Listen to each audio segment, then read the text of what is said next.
Bah ouais, qui veut partager mon couple là? Pardon. Ok, c'est bon.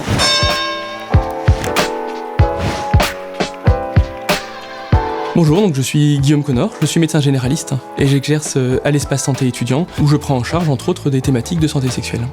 Alors, je suis lesbienne et je me demandais s'il existe des risques dans mes pratiques sexuelles et je me demandais également s'il existe des précautions à prendre. Donc il y a effectivement des risques de transmission des infections dans des rapports sexuels entre femmes, y compris quand c'est exclusivement avec d'autres femmes. Par exemple, ça peut être je caresse ma partenaire et donc je vais transmettre effectivement le HPV par ce contact. Ça peut être aussi pour l'anulingus, le cunilingus ou le partage d'objets. Et donc pour s'en prémunir, sur le partage d'objets, on peut utiliser un préservatif ou avoir chacun son sextoys. Et l'anulingus et le cunilingus peuvent être protégés par une digue dentaire.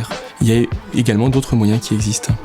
Je suis avec quelqu'un mais de temps en temps, je vois d'autres personnes. Comment je fais pour protéger mon couple ?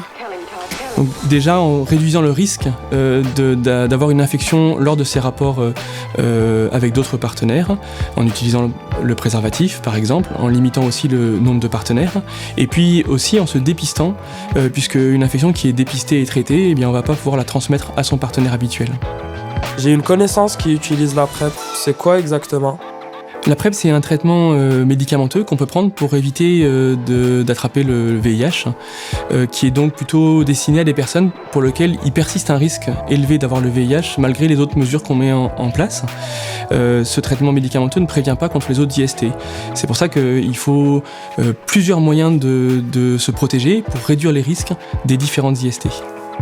J'ai entendu parler du TPE, mais qu'est-ce que c'est ? Donc TPE, c'est le traitement post-exposition, donc c'est après avoir pris un risque élevé sur le plan sexuel. C'est un traitement qu'on prend pour éviter la contamination par le VIH, donc on va prendre pendant 1 mois.